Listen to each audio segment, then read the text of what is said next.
JMJ കിച്ചണിലേക്ക് എല്ലാവർക്കും വീണ്ടും സ്വാഗതം. ഇനി ഞാൻ തയ്യാറാക്കുന്നത് പോർക്കിൻ്റെ ഒരു സ്പെഷ്യൽ റെസിപ്പിയാണ്. കൂർക്ക ചേർത്ത പോർക്ക് കറിയാണ്. സാധാരണ ഇത് അങ്കമാലിക്കാരുടെ ഒരു സ്പെഷ്യൽ റെസിപ്പിയാണ് കൂർക്ക ചേർത്ത പോർക്ക് കറി.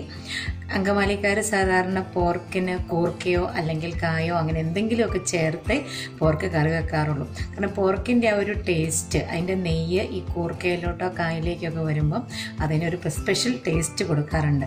അതുപോലെ ഈ കൂർക്കയുടെ ടേസ്റ്റ് പോർക്കിൻ്റെ ആ മീറ്റിലേക്ക് വരുമ്പോഴും നല്ലൊരു ടേസ്റ്റാണ്. അപ്പോൾ ഈ അങ്കമാലി സ്റ്റൈൽ കൂർക്ക ചേർത്ത് കറി വെക്കുന്നത് എങ്ങനെയാണെന്ന് നോക്കാം. വളരെ സിമ്പിളായിട്ട് എല്ലാവർക്കും തയ്യാറാക്കുന്ന രീതിയിലാണ് ഞാനിന്നിവിടെ തയ്യാറാക്കുന്നത്. അപ്പോൾ എല്ലാവരും വീഡിയോ ഒട്ടും സ്കിപ്പാക്കാതെ മുഴുവൻ വീഡിയോയും കാണുക. കാരണം ഒരു ചെറിയ പോയിന്റ് വിട്ടുപോയാൽ കറിയുടെ ടേസ്റ്റ് മാറും. അതുകൊണ്ട് വളരെ ശ്രദ്ധയോടുകൂടി വീഡിയോ എല്ലാവരും മുഴുവൻ കാണുക. അപ്പോൾ നമുക്ക് അധികം സമയം കളയേണ്ട, പെട്ടെന്ന് തന്നെ കൂർക്ക ചേർത്ത് പോർക്ക് കറി തയ്യാറാക്കുന്നത് എങ്ങനെയാണെന്ന് നോക്കാം. പോർക്ക് കറിയല്ലേ, നമുക്കൊരു മൺപാത്രത്തിൽ തന്നെ തയ്യാറാക്കിയേക്കാം. ഞാനിവിടെ തയ്യാറാക്കുന്നത് 1 കിലോ പോർക്കാണ്. 1 കിലോ പോർക്കിന് ഉള്ള ഇൻഗ്രീഡിയൻസ് ആണ് ഞാൻ പറയുന്നത്. 2 ഇഞ്ച് വലുപ്പമുള്ള ഇഞ്ചി ഇങ്ങനെ ചതച്ചെടുത്തിട്ടുണ്ട്. ഞാനിവിടെ എടുത്തിരിക്കുന്നത് കുറച്ച് കാന്താരി മുളകാണ് കേട്ടോ. കാന്താരി മുളക് ഇല്ലാത്തൊരു പച്ചമുളക് എടുത്താൽ മതി. പച്ചമുളക് ഒരു 5 എണ്ണം എടുത്ത് ഒന്ന് ചതച്ചെടുത്താൽ മതി. ഇതിൻ്റെ ഒരു സാധാരണ എരിവേ ഉള്ളൂ, അധികം എരിവുമില്ല, എന്നാൽ തീരെ എരിവ് കുറവുമല്ല. ഇനി ഇതിലേക്ക് ഒട്ടും കുറയാതെ തന്നെ നന്നായിട്ട് തന്നെ കുറച്ച് കറിവേപ്പില ചേർത്ത് കൊടുക്കാം. കറിവേപ്പില ഒട്ടും കുറയരുത്. ഞാൻ ഏകദേശം ഇങ്ങനെ എടുക്കുമ്പോൾ 1 കൈപ്പിടി കറിവേപ്പിലയാണ് എടുത്തിരിക്കുന്നത്. ഇനി നമുക്കിതിലേക്ക് 1/2 ടീസ്പൂൺ മഞ്ഞൾപ്പൊടി ചേർത്ത് കൊടുക്കാം, 1 ടീസ്പൂൺ ഉപ്പ്, 1 ടേബിൾ സ്പൂൺ വിനെഗർ കൂടി ചേർത്ത് കൊടുക്കാം. കറിവേപ്പിലയുടെയൊക്കെ ടേസ്റ്റ് ഇതിലേക്ക് വരത്തക്ക രീതിയിൽ ഇത് കൈകൊണ്ട് നന്നായിട്ടൊന്ന് തിരുമ്മി യോജിപ്പിച്ചെടുക്കാം. നമ്മളിങ്ങനെ കയ്യിലിട്ടൊന്ന് ഞരടി തിരുമ്മുമ്പോൾ ഈ കറിവേപ്പിലയുടെ ടേസ്റ്റ് ഇതിലേക്ക് നന്നായിട്ട് വരണം. ഇനി ഇതിലേക്ക് പോർക്ക് ചേർത്ത് നമുക്ക് ഈ മസാല എല്ലാം കൂടി ഇതിലേക്കൊന്ന് തിരുമ്മി കുറച്ച് നേരം റെസ്റ്റ് ചെയ്യാനായിട്ട് വെക്കാം. ഇനി ഇത് നമുക്ക് നന്നായിട്ട് തിരുമ്മി യോജിപ്പിച്ചെടുക്കാം. ഇനി നമുക്കിതിലേക്ക് 1 ടേബിൾ സ്പൂൺ വെളിച്ചെണ്ണ കൂടി ചേർത്ത് ഇത് നന്നായിട്ട് ഒന്നുകൂടി യോജിപ്പിച്ചെടുക്കാം.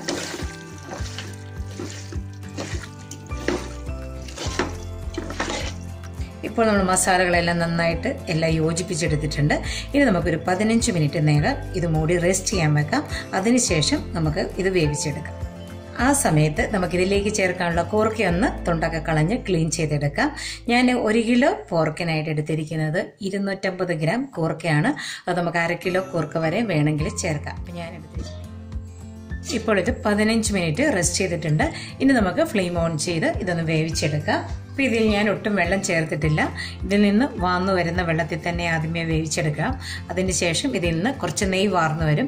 അപ്പോൾ അത് മതി. പിന്നെ നമ്മൾ വേറെ ഇതിന് അഡീഷണൽ ആയിട്ട് വെള്ളം ചേർക്കേണ്ട ആവശ്യമില്ല. കാരണം നമ്മളിത് അധികം ഗ്രേവിയോട് കൂടിയ കറിയല്ല തയ്യാറാക്കുന്നത്. നന്നായിട്ട് ഗ്രേവിയൊക്കെ വറ്റിച്ചുള്ളൊരു കറിയാണ്. ഒരു മീഡിയം ഫ്ലെയിമിലിട്ട് വേവിച്ചാൽ മതി. ഇതിലെ വെള്ളം പുറത്ത് വന്ന് അടി പിടിക്കാതിരിക്കുകയുള്ളൂ. നമുക്ക് ഇടയ്ക്കിടയ്ക്ക് ഒന്ന് ഇളക്കി കൊടുത്ത് വേണം വേവിച്ചെടുക്കാനായിട്ട്. നന്നായിട്ട് ഇതിൽ വെള്ളമൊക്കെ വന്നു കഴിഞ്ഞാലും 1-2 തവണ ഇളക്കിയിട്ട് 3/4 വേവ് വരെ വേവിച്ചെടുക്കാം. 3/4 വേവ് ആകുമ്പോൾ നമുക്ക് കൂർക്ക കൂടി ചേർക്കാം. അപ്പം ഇതിൽ നിന്ന് വെള്ളം വാർന്നു വരാൻ തുടങ്ങി. ഈ വെള്ളം അങ്ങ് വറ്റി കഴിയുമ്പോഴത്തേനും ഇതിലെ നെയ്യും കൂടെ കുറച്ച് വാർന്നു വരും. അപ്പം ആ നെയ്യിൽ ചെറു തീയിൽ കിടന്ന് ഈ പോർക്ക് വെന്ത് കിട്ടും. അങ്ങനെ ഒട്ടും വെള്ളം ചേർക്കാതെ പോർക്ക് വേവിച്ചെടുക്കുന്നതിന് നല്ലൊരു ടേസ്റ്റാണ്. ഇനി നമുക്ക് 1-2 തവണ ഇടയ്ക്ക് ഇളക്കി കൊടുത്ത് വേവിച്ചെടുക്കാം.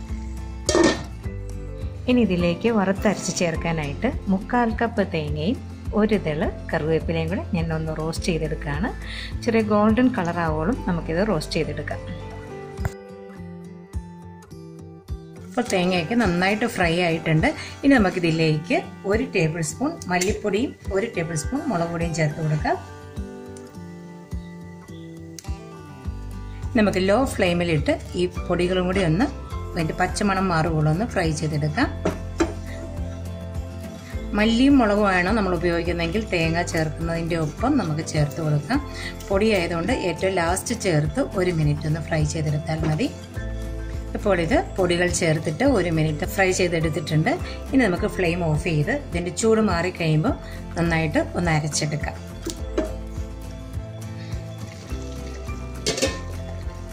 പോർക്ക് ഇപ്പോൾ 3/4 വേവായിട്ടുണ്ട്. നമുക്കിതിൽ ആവശ്യത്തിന് ഇപ്പം വെള്ളം ഉണ്ട് കുറച്ച്. ഇനി കൂർക്ക വേവാനായിട്ട് നമുക്കിതിൻ്റെ നടുഭാഗത്തേക്ക് കുറച്ച് കുഴി ഉണ്ടാക്കിയിട്ട് അവിടേക്ക് കൂർക്ക ഇട്ട് കൊടുക്കാം. തേങ്ങ വറുത്ത് അരച്ചു വെച്ചിരിക്കുന്നതോടെ ഇതിലേക്ക് ചേർത്ത് കൊടുക്കാം. ഈ ജാറ് കഴുകി ഒരു 2 സ്പൂൺ വെള്ളം കൂടെ ചേർത്ത് കൊടുക്കാം. വെള്ളം ഒട്ടും കൂടുതൽ വേണ്ട, തീരെ കുറച്ച് വെള്ളം മതി. നമ്മൾ ചേർത്ത കൂർക്കയ്ക്ക് ആവശ്യത്തിനുള്ള ഉപ്പും കൂടെ ചേർത്ത് കൊടുക്കാം. ഇനി ഇതിന് ഇളക്കി യോജിപ്പിക്കുക. ഞാൻ അധികം യോജിപ്പിക്കുന്നില്ല. ആ കൂർക്കയും നമ്മൾ ചേർത്ത അരപ്പം നടുഭാഗത്തേക്കാക്കി ഒന്ന് മൂടി വെച്ച് നമുക്ക് വേവിച്ചെടുക്കാം. ഇനി കൂർക്ക വേകുന്ന സമയത്ത് നമുക്കിതിലേക്ക് ചേർക്കാനുള്ള സവോള വഴറ്റിയെടുക്കാം. സവോള വഴറ്റി ചേർക്കുന്നതിനായി 3 ടേബിൾ സ്പൂൺ വെളിച്ചെണ്ണ ഒഴിച്ചു കൊടുക്കാം. പോർക്കിൽ നിന്ന് വാർന്നു വന്ന നെയ്യ് ഒഴിച്ചു കൊടുത്താൽ മതി. 1 കിലോ പോർക്കിന് 2 സവോള കനം കുറച്ചരിഞ്ഞ് ഞാൻ എടുത്തിട്ടുണ്ട്. ഇതിലേക്ക് കുറച്ച് വെളുത്തുള്ളി 2 കീറി ഞാൻ ചേർക്കുകയാണ്. ഇഞ്ചി ചതച്ചത് 1 ടീസ്പൂൺ കൂടി ചേർത്ത് കൊടുക്കാം. കുറച്ച് കറിവേപ്പിലയോട് ചേർത്ത് നമുക്കൊന്ന് വഴറ്റിയെടുക്കാം. സവോളയ്ക്ക് നമുക്ക് 1 നുള്ള് മഞ്ഞൾപ്പൊടി കൂടി ചേർത്ത് കൊടുക്കാം. അപ്പോൾ സവോളയ്ക്ക് നല്ലൊരു കളർ കിട്ടും. തീരെ കുറച്ച് ഉപ്പും കൂടി ചേർക്കാം. സവോള പെട്ടെന്ന് വാടിക്കിട്ടും. ഈ സവോള ഇപ്പോൾ നന്നായിട്ട് വഴന്നിട്ടുണ്ട്. ഇനി നമുക്കിത് കറിയിലേക്ക് ചേർത്ത് കൊടുക്കാം.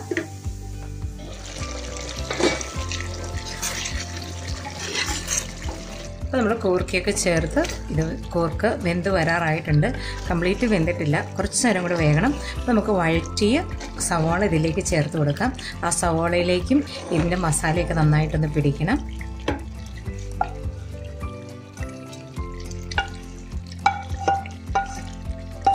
ഇനി നമുക്കിതിലേക്ക് 1 ടീസ്പൂൺ ഗരം മസാല കൂടി ചേർത്ത് കൊടുക്കാം. ഗരം മസാല ഇല്ലെങ്കിൽ 1 ടീസ്പൂൺ മീറ്റ് മസാല ചേർത്താലും മതി. നമുക്കിതൊന്നുകൂടി ഇളക്കി യോജിപ്പിച്ചു കൊടുക്കാം. നമ്മൾ തേങ്ങ വറുത്തരച്ച് ചേർത്തുകൊണ്ട് ഇടയ്ക്കിടയ്ക്ക് ഇളക്കി കൊടുക്കണം, അല്ലെങ്കിൽ ഇത് അടിയിൽ പിടിക്കും. ഗ്രേവി നന്നായിട്ട് തിക്കായിട്ടുണ്ട്. നമ്മൾ സവോള വഴറ്റിയതും ഗരം മസാലയോട് ചേർത്ത് കഴിഞ്ഞാൽ ഒരു 3 മിനിറ്റ് കൂടെ ലോ ഫ്ലെയിമിലിട്ട് നമുക്ക് വേവിച്ചെടുക്കാം. ഓരോ മിനിറ്റ് ഇടവിട്ട് നമ്മളിത് ഇളക്കി കൊടുത്തുകൊണ്ടിരിക്കണം.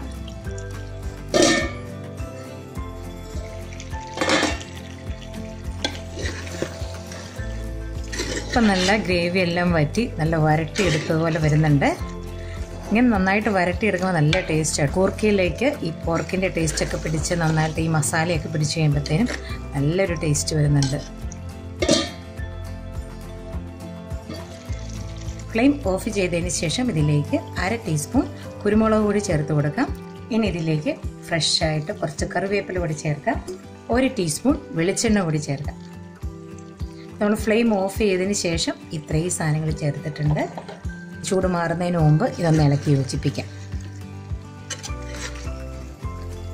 അപ്പോൾ നമ്മുടെ കൂർക്ക ചേർത്ത പോർക്ക് കറി റെഡി ആയിട്ടുണ്ട്.